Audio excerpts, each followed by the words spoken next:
So I was told that actually this is the beginner's guide to telling your future.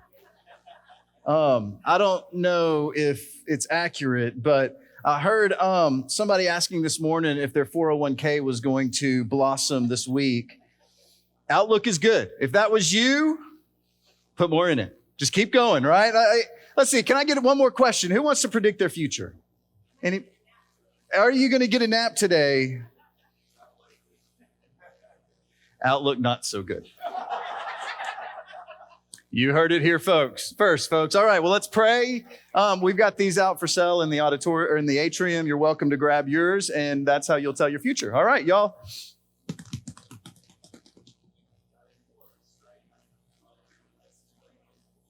I was like, oh, it's going to hide behind the light, and nobody's going to be distracted the entire service. It's going to be awesome. Anybody ever been lost before? I mean, really, like lost. I remember so Alden and I were, we were newly married, and I tend to think I know where I'm going. I tend to think I know what's going on. I tend to think I know exactly how things are going to work out. And I tend to think that if I don't know, I can at least fake it till I make it, right? And so maybe you aligned with me. Maybe you're like, no, you're good luck with that, right? And so one Sunday afternoon, we were after church. We had some friends of ours that are the church we were a part of that invited us to go to dinner. And it was somewhere off of 121, 183 in that area. And at the time, we lived in an apartment complex on Harwood Road. So we're leaving, and I don't remember if it was Shady Oaks Barbecue or if it was a Mexican restaurant around there. I don't remember exactly where, but we get back on 121, and we're trying to figure out how do we get from point A to point B, and I'm not going to use Google Maps. Like, it's not going to happen. I'm just not going to do it. And so we're driving, and I see the Harwood exit, and I'm like, that's our street. We live on Harwood. So I exit Harwood and I turn the direction I'm almost confident that I need to go. And I keep driving. And I keep driving. And I keep driving. And mind you, I've only lived in the Metroplex for a couple months. My wife grew up in the Metroplex. And at one point she's like, I think you're going the wrong way. And I'm like, honey, I got this. And we continued and we continued and we continued until we finally got to this point, a dead end. And I'm looking at, this is actually where Harwood hits 360.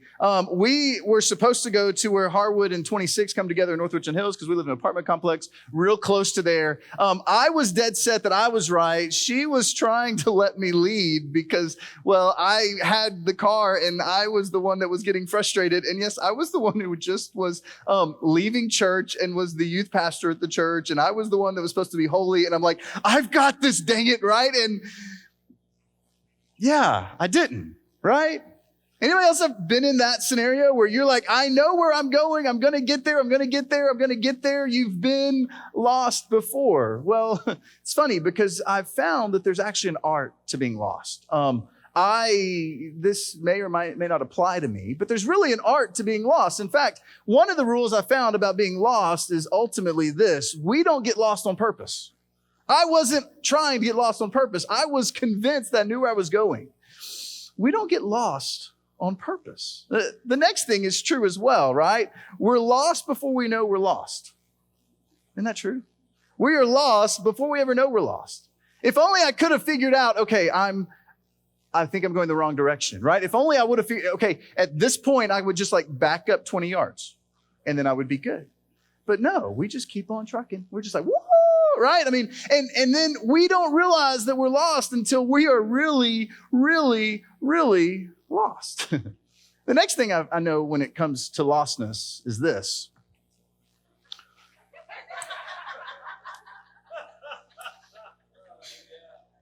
Men go faster when they're lost.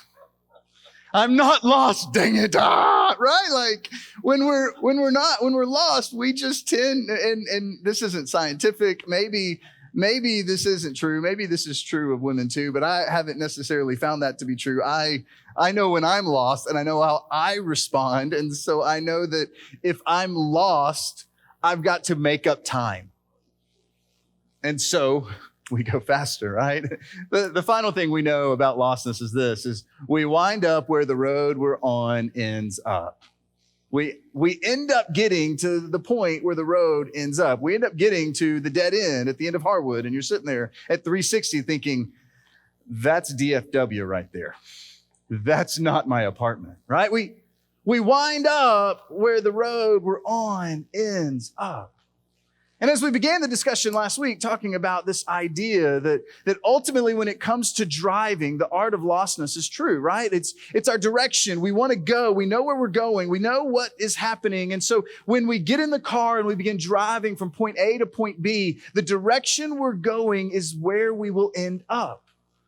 But isn't it true that it's not just about driving? Isn't it true it's about living too? That the direction that you are headed, the direction that you are going, the path that you're walking in, the one step in front of the other, right? Whatever. That's why I don't sing. But isn't it true that the direction you're going in tends to be where you end up? And we all have predictable outcomes in life. The direction that we're heading on is where we end up. In fact, last week we began talking about that this reality, this direction determines your destination, that the direction you're headed on determines your destination. The direction you're headed in determines your destination. This reality is not just geographically. It is actually very true in all of the alleles. Isn't it true that your direction determines your destination financially? I mean, the direction you're headed financially, isn't that where you're going to end up? Isn't it true professionally, relationally, morally, spiritually? I like this word right here, marriagely, parentingly. But isn't it true the direction we're headed ultimately determines our destination?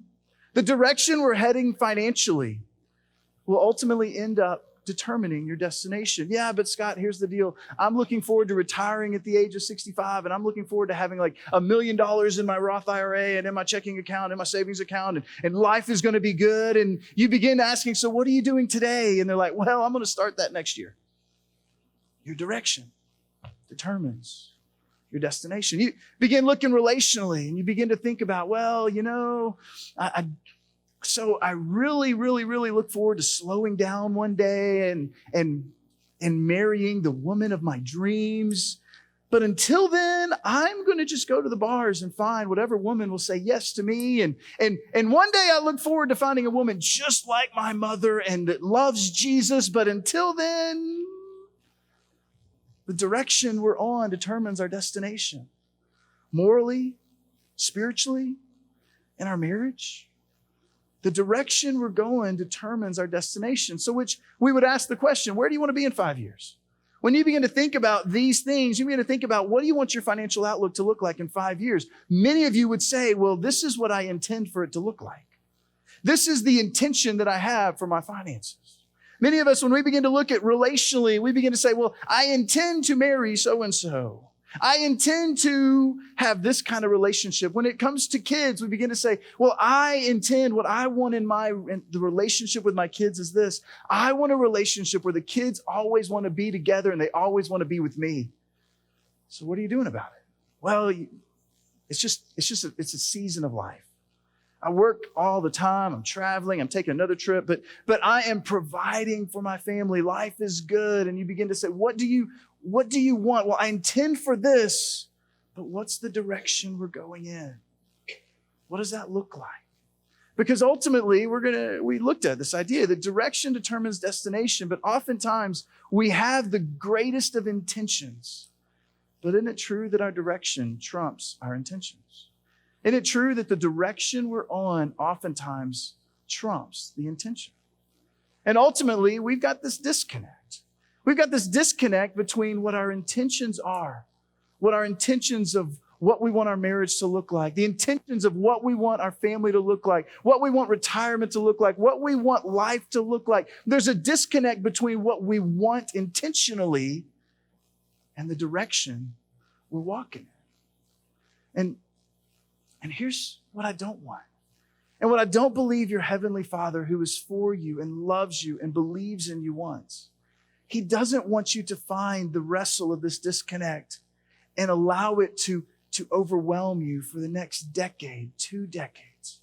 He doesn't want your direction to trump your intention and for you to get to the other end of your life and for you to look back and be filled with regret saying, I wish I could have, would have, what would have been nice, what I wish I could have done. Oh my goodness, what life could have looked like if I would have known. There's a direction and an intention, and oftentimes there is a disconnect between these two. There's a disconnect between our finances, between our work. There's a disconnect between our health habits, right? I've talked to many people, especially this idea every New Year, right? And I'm one of them, all right? Like, I used to love running. I did. I ran a couple of half marathons, and I even signed up for a marathon. I loved it. You're like, you? Yeah, really, I did. I blame it on the knee. Like, I don't run now. I did couch to 5K. I've done it like one day, all right? So that's me, right? Like, I know I need to be more active. But isn't it so much easier to talk about the intentions of what I want to do when life slows down? Like, I love the idea of thinking about myself as a 60, 70-year-old granddad that's playing with his grandkids and the life and the habits I have, the Chick-fil-A French fries that I consume. Like, this is not leading me in the direction and the intentions that I want. And so we're left at this disconnect, whether it's health-wise, whether it's work-wise, whether it's relationally. And we're trying to figure out how do we match our direction and our intention. So today, that's where I want us to go. I want us to look at what does this really look like? Because isn't it true? You've looked into somebody else's life and you've noticed the disconnect. You've looked in and you're like, oh, if only somebody would have told them. Right? You've had a bird's eye view into somebody else's world and you're like, wait a second, I know where this is going to end up because I see your direction. Somebody needs to tell them, and somebody always knows, and we're wrestling and we're diving into, and we've tried to figure these things out, but isn't it true that we have a hard time looking in the mirror and defining it ourselves? And one of the reasons is because we constantly are telling ourselves something. We're constantly telling ourselves this idea that we are unique, that you are unique. We're telling ourselves that, you know what, my story's different. My story's I know there's a direction. I know that pretty much every story ends the same way, but my story, it's unique. But the truth is, you might be unique, but your story's not. Neither is your path. And I know that's hard to say. I know you're like, whatever, kid, you don't know. But there's been so many times, especially over the last 6 months, I've been in conversations with individuals, and they've said, how do you know? I'm like, well, there's something valuable about the reality that you are unique, but the direction we're heading in life tends to play out regardless of the individual. The story is not unique, and the pathway you're on is not unique. In fact, Solomon had some ideas and some thoughts to pour into this. Solomon, who was the third king of Israel, incredibly wise individual. I mean, he was probably on paper one of the wisest men to ever live. And he penned a lot of the wisdom literature throughout the course of the Jewish scriptures, the Old Testament, as we call it. He penned a lot of the Old Testament, in fact, or a lot of the wisdom literature. And I love to read Proverbs because Proverbs is one of those, it's a journal essentially of a lot of Solomon's wise sayings. And when I read the book of Proverbs, and this is just me, maybe you can take it for what it's worth. You can like discharge it, whatever. But for me, when I read the book of Proverbs, I always think about a grandfatherly figure who's got his grandkids' attention. He's like, come on in, lean in. I want to tell you a story. Lean in. I want to give you some wisdom. Lean in. I want you to know what I've gained through the course of life. And so we're going to pick up one of Solomon's portrayals as if he's the grandfather figure and he's leaning in and talking to us, his grandchildren. And he picks it up. It's a parable. It's a parable that has basically two individuals in it. It's got a naive young man and a seductive married woman. Now, here's what I don't want you to hear. I don't want you to assume that because this is the where this is going, that every woman is a seductive individual. Like, that's not the purpose. That might be true, but this is definitely not true. Maybe we could make a case that all men are naive, but this is not our reality, right? But Solomon picks it up, telling the story of a naive young man and a seductive married woman. And he picks it up in Proverbs 7 and he says this, "At the window of my house, I looked down through the lattice and I saw among the simple, I noticed among the young men a youth who lacked judgment." Now, ultimately, right here, Solomon's leaning in and he's telling them, hey, you know how you can get judgment? Through age and experience. That's how most of us, you, as you're living in your parents' house, you're sitting there thinking, y'all don't know anything. You don't know anything. Are you kidding me? And then all of a sudden you get out on your own and you begin to experience life. You begin to get some age behind you. And you're like, oh my goodness. My parents were the smartest people in the world. We lack judgment because of age and experience. Age and experience. And so this individual at the window of my house, I looked down through the lattice and I saw among the simple, I noticed there was a young man who lacked age and experience. And so there's two perspectives that are being painted here. There's the perspective of the narrator that's going to be basically sharing the story of what's going on. And there's the perspective of this naive young man. And he's going to kind of lean in and tell us what's going on. And he continues and he says this in verse 8. He, this simple young man, was going down the street near her corner. Apparently everybody knew what corner this was. This was her corner. And he was walking along in the direction of her house. This isn't the brightest young man, correct? At twilight, even worse. As the day was fading and as the dark of night was setting in. And then this happens. It says, then out came a woman to meet him, dressed like a prostitute and with crafty intent. And he goes on and he says this, she is unruly and defiant. Her feet never stay at home, now in the street, now in the squares, and every corner she lurks. The narrator's kind of piecing in and letting us know a little bit about this lady. This is what's walking in. This is what he's walking into. This is the snare he's about to step into. The narrator's trying to give us a little bit of a hint of what is about to come in. So he continues and he says this in verse 13. All of a sudden, she took hold of him and kissed him. And with a brazen face, she said, oh my goodness, what is she about to tell him? I mean, this is probably, hold your ears if you're young. Today, I fulfilled my vows and I have food for my fellowship offering at home. That's weird. Why would she say that? Ultimately, what's going on here is you've got a lady who did some sort of religious ritual to basically empty her sin bucket and ultimately present him with an empty bucket to say, let's fill it up. What are we doing? This individual, I fulfilled my vows and I have food for my fellowship offering at home. And now she gets incredibly personal. She reaches right in where she knows she has him. She says this, so I came out to meet you. I looked for you and I have found you. Now, don't you know what this kid is thinking? I am one lucky man. She was looking for me. She had her eyes on me. Oh my goodness. I am one in a million. But isn't it true? He's not one in a million. He's just one of a million. Story's not any different than anybody else. And it continues on and she says this. This is the lady talking to him, says, I've covered my bed with colored linens from Egypt. I have perfumed my bed with myrrh and aloes and cinnamon. This was before you had the most interesting man in America and all of his incredible scents that you could put on your body. This was before deodorant. This was when you wanted to go to a city and oftentimes you could smell the city before you walked into it. This is just not a good smelling place. And she's saying, don't worry. I've set the scene. I've set the mood. It's going to be perfect. This is going to be great. And so with that, she puts a request. Come, let's drink deeply of love till morning. Let's enjoy ourselves with love. But she reads his mind. She sees what's next. She sees what's running through his mind. Like, this sounds perfect, but could this be this good? She then follows that up and says, my husband is not at home. Oh my goodness. This is even better than I expected. Where did he go?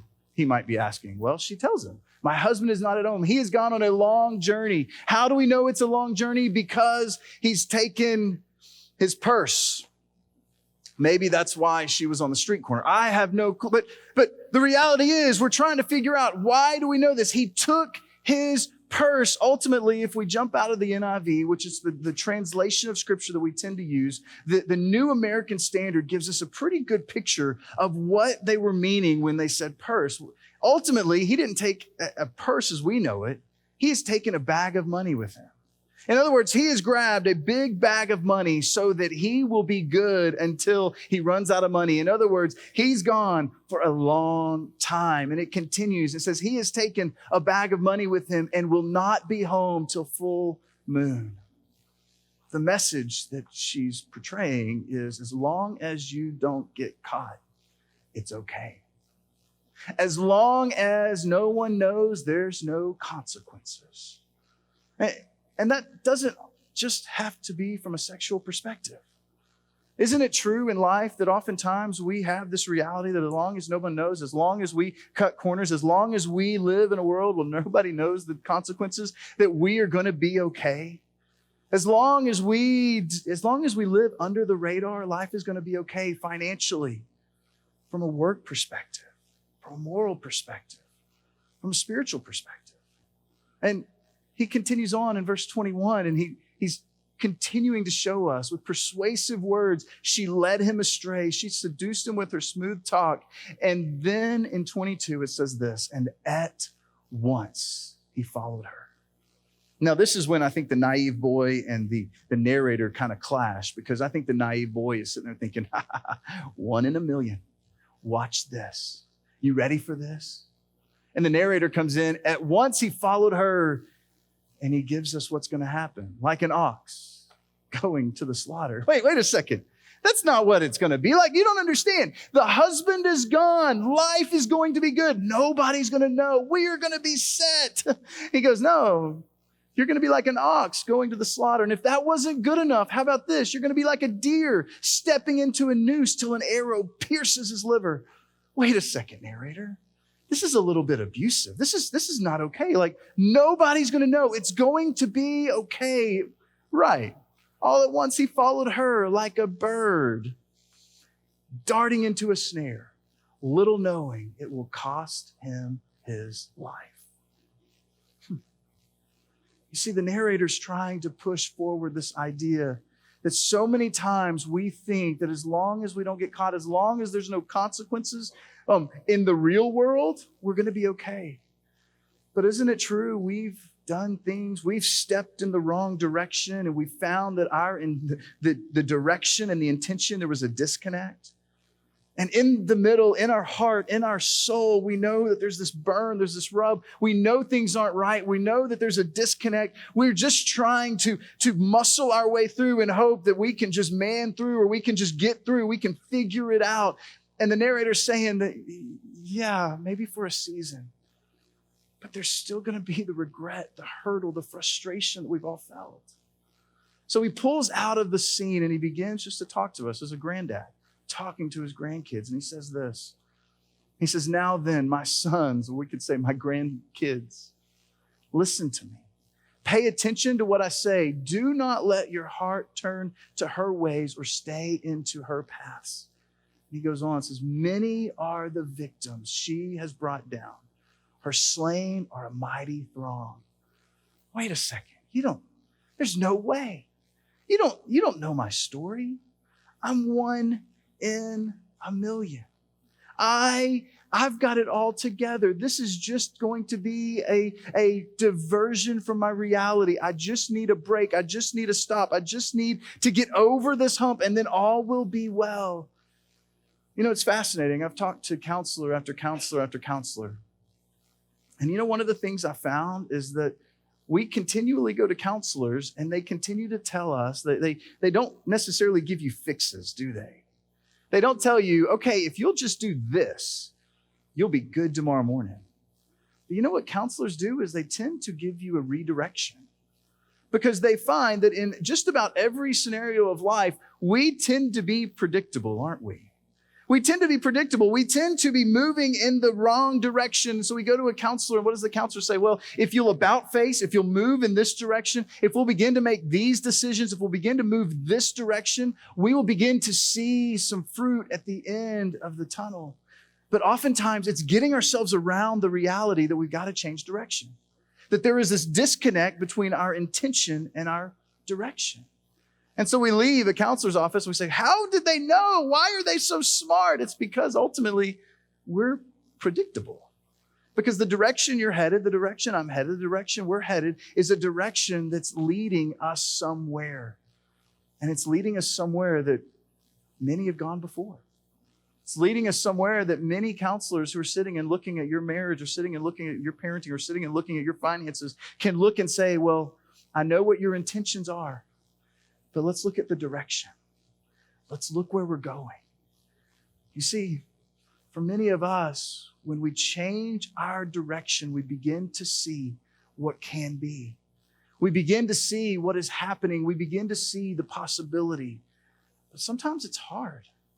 In fact, Solomon, the narrator, continues, and he says this in verse 27. He says, her house is a highway to the grave, leading down to the chamber of death, which many of us would be like, wait a second.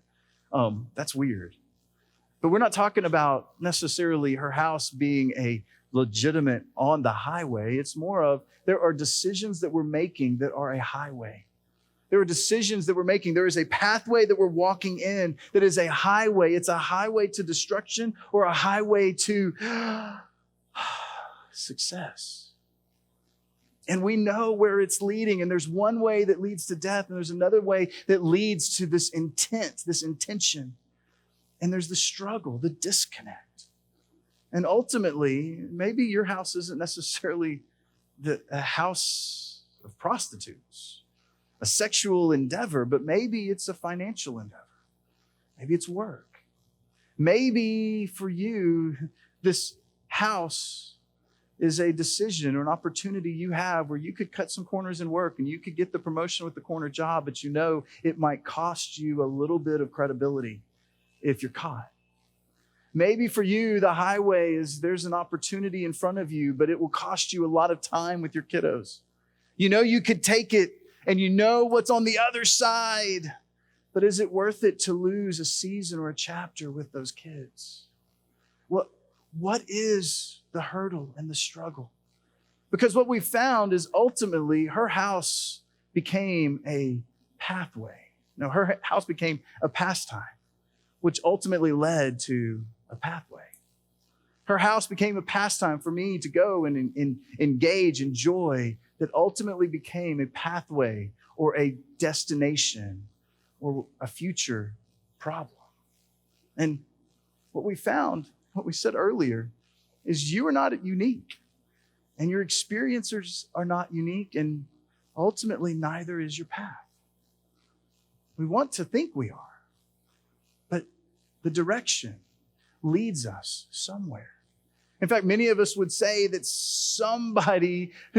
many of us want somebody who can see what we can't see in our life. Isn't it true? We want somebody who can see what you don't see. But maybe it's not necessarily what we don't see. Maybe it's that we need somebody in our life who can see what you won't see, that we're trying to blind ourselves from because we don't want to be honest with ourselves. We don't want to really lean into that. And here's where this comes into play, is because there's the intentions and there's our directions. There's our intentions and there's the direction we're going on. And what we found last week is when we try to disregard a principle, it's not like we can take a principle and just, do we want to use this principle or not? That ultimately a principle is just something that applies itself. A principle is just something that we see that just happens over and over and over. And so when we're dealing with this intention and direction, ultimately when I look at intention, I see what we intend is a life of satisfaction, a life of joy. What we want to see when we look at what we intend is oftentimes we intend to have great retirement. We intend to have these great kids. We have a great marriage. We want all of the things of these intentions.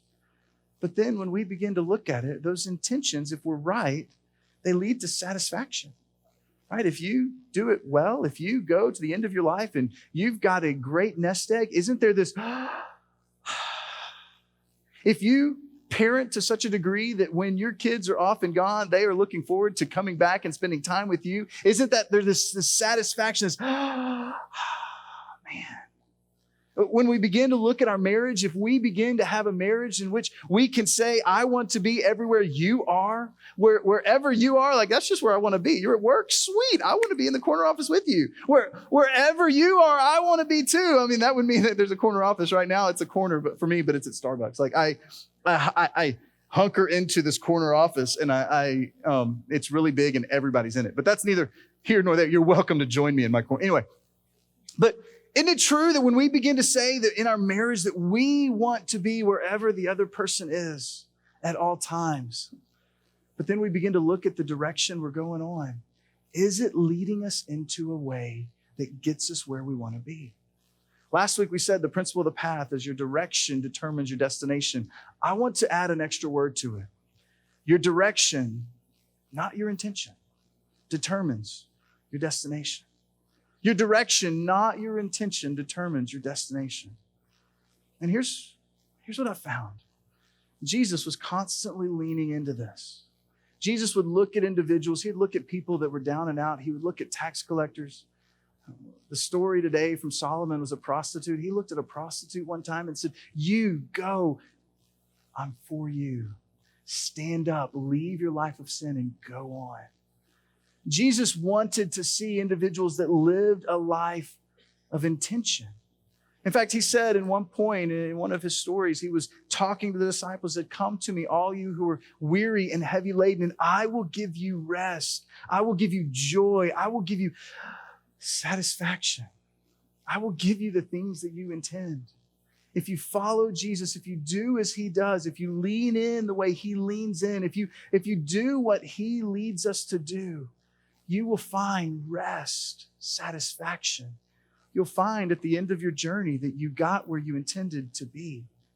And then Paul would even go a step further and he would continue to encourage the individuals as he's challenging the local churches and he's telling them, hey, it's for Christ that he has set us free. No longer do you have to live a life of condemnation because Jesus has set you free. Live in such a way to have joy and peace and patience and kindness and goodness and gentleness and self-control. I always like to leave that one out there because it's just, let's be honest. That means I got to go run. It means I got to control myself. So Jesus and Paul would remind us that we are for you, and there is a path that leads to destruction, but there is a path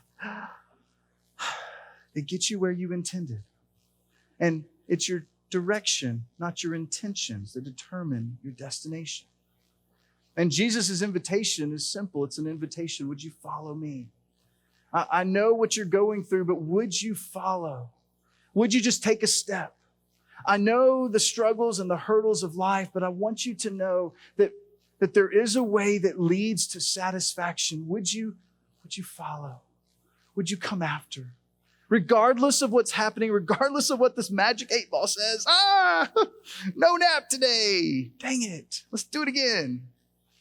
How's my 401k going to be? Ooh, take everything out today. It's going to tank. Ooh, let's forget this 8-ball. Be a lot easier to run that route, wouldn't it?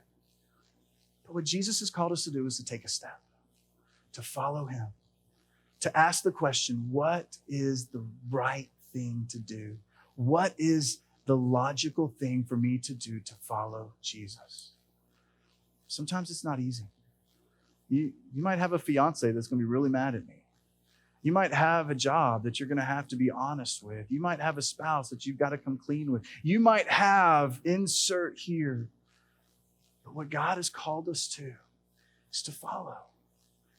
And when we follow, we find joy, not discontentment. We find peace, not struggles. We find love, self-control, not a defeated spirit. So the principle of the path is this: your direction, not your intention, determines your destination. Now, got a little homework for you real quick. I think you should have one of these boxes, right?